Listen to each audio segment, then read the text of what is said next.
नमस्कार मंडळी, welcome back to cooking mode channel. चला आजची रेसिपी आपण स्टार्ट करूयात। आज आपण बनवणार आहोत चिकन दम बिर्याणी। त्यासाठी सर्वप्रथम आपण चिकन मॅरिनेट करायला घेऊयात। ज्या भांड्यात आपण बिर्याणी करणार आहोत त्याच भांड्यात आपल्याला चिकन मॅरिनेट करायचं आहे। मी इथे अर्धा किलो चिकन घेतलं आहे। त्यामध्ये 2 टेबलस्पून चिली पावडर म्हणजेच आपला लाल तिखट, 1 टेबलस्पून हळद, 2 टेबलस्पून गरम मसाला, चवीनुसार मीठ, 1 टेबलस्पून धणे पावडर, 2 टेबलस्पून आलं लसूणची पेस्ट, 2 मोठे बारीक चिरलेले टोमॅटो, 1 कप तळलेला कांदा, अर्धा कप घट्ट दही,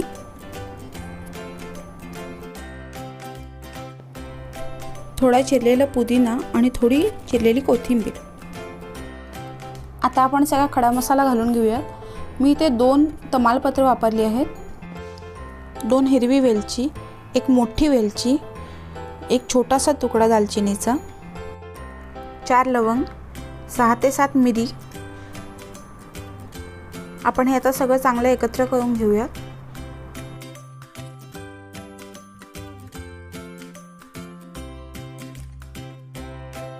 सगळा मसाला चांगला एकत्र झाला आहे।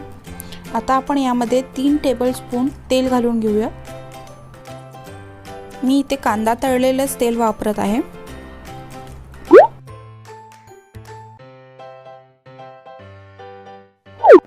आता आपण यामध्ये पाव कप पाणी घालून घेऊया।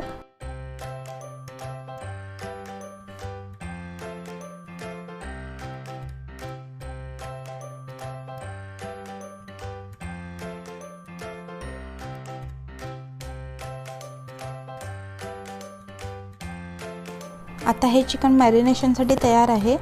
आपण आता हे चिकन 2 तास मॅरिनेट करायला ठेवूया। आता आपण तोपर्यंत तांदूळ शिजवून घेऊया। एका भांड्यात मी पाणी घेतलं आहे, त्यामध्ये 1 चमचा तूप घालून घेईन। पाणी चांगलं गरम झालं की त्यामध्ये आपण खडा मसाला सगळा घालून घेऊया।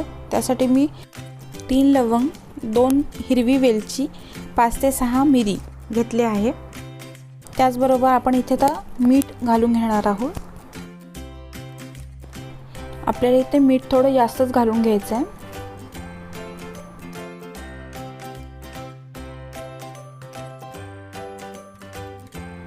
पाण्याला चांगली उकळी आल्यानंतर आपण यामध्ये धुवून घेतलेला अर्धा किलो पुलाव बासमती तांदूळ घालणार आहोत।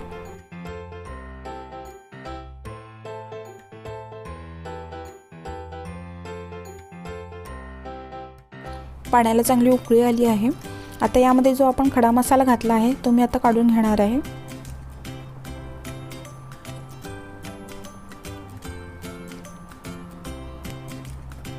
आता आपला तांदूळ शिजलाय का बघूया। परफेक्ट शिजला आहे। आपल्याला इथे तांदूळ 50% शिजवून घ्यायचा आहे, त्यामध्ये कणी राहिलीच पाहिजे। इथे जर तांदूळ ओव्हरकुक झाला तर आपली बिर्याणी मोकळी होणार नाही। आता तांदूळ आपण गाळून घेतला आहे। आता यामध्ये आपण 2 टेबलस्पून तेल घालून चांगलं एकत्र करून घेऊया।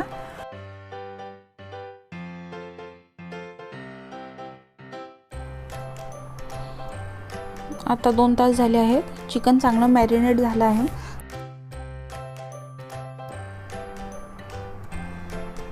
जेवढं आपण तेल घातलं होतं तेवढं सगळं साईडने वरती आलं आहे। आता आपण इथे लेअरिंग चालू करूयात। पहिल्या लेअरसाठी आपण जो शिजवलेला भात आहे त्यापैकी अर्धा भात आपण इथे घालून घेऊयात।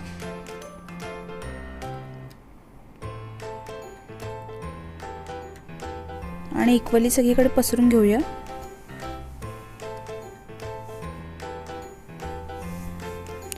इक्वली सगळीकडे पसरल्यानंतर आपण यावर तळलेला कांदा घालून घेऊया।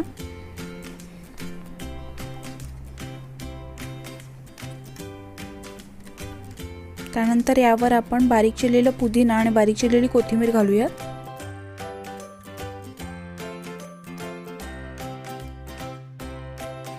आता यावर आपण सगळा उरलेला भात घालून घेऊया। इक्वली सगळीकडे पसरून घेऊया.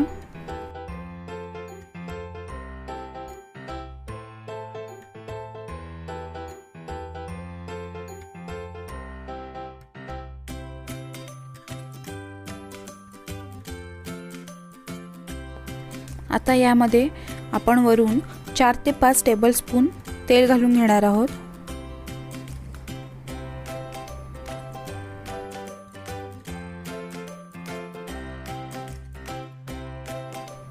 आपण इथे केसर घातलेलं दूध आणि खायचा कलर वापरणार आहोत. हे ऑप्शनल आहे, तुम्हाला वापरायचं असेल तर तुम्ही वापरू शकता, नसेल वापरायचं तरी काही हरकत नाही. आता आपण कलर घालण्यासाठी 4 जागी असे होल करून घेऊया आणि त्यामध्ये जो कलर आहे तो घालून घेऊया.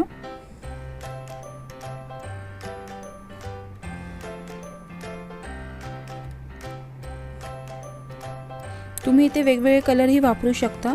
मी इथे फक्त केशरी कलर वापरला आहे. नंतर हे आपण होल बंद करून घेऊया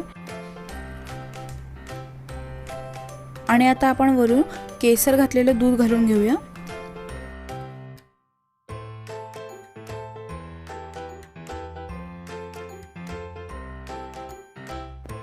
दूध घालून झाल्यानंतर आपण आता याच्यावर तळलेला कांदा आणि बारीक चिरलेला पुदिना आणि कोथिंबीर घालून घेऊया. अशा तऱ्हेने आपलं लेअरिंग झालेलं आहे. जर तुम्हाला हवं असेल तर वरून तुम्ही तळलेले ड्रायफ्रूट सुद्धा घालू शकता. आता आपण याला कव्हर करूयात आणि आपली बिर्याणी दमवर ठेवण्यासाठी तयार आहे. कव्हर करताना काळजी घ्या, आपल्याला झाकण असं ठेवायचं आहे की त्यातून वाफ बाहेर नाही निघाली पाहिजे. जर तुम्ही झाकणी वापरणार असाल तर त्यावर तुम्ही पाण्यानं भरलेलं जड भांडे ठेवा, त्यामुळे आतली वाफ बाहेर येणार नाही. आता आपण 40 ते 50 मिनटं याला दमवर ठेवूया. पहिली 5 मिनटं आपल्याला गॅस हाय फ्लेमवर ठेवायचा आहे. 5 मिनटं झाल्यानंतर आपण ही फ्लेम लोवर करणार आहोत आणि लोवर आपण 40 मिनटं ठेवणार आहोत. 40 मिनटानंतर आपली बिर्याणी तयार होईल. त्यानंतर तुम्ही ही सर्व करू शकता गरम गरम मस्त टेस्टी अशी चिकन दम बिर्याणी. नक्की ट्राय करा आणि मला कमेंट बॉक्समध्ये नक्की सांगा की तुम्हाला कशी वाटली. या चॅनलला लाईक करा, शेअर करा आणि सबस्क्राईब करा. Eat healthy, stay healthy. Thank you so much.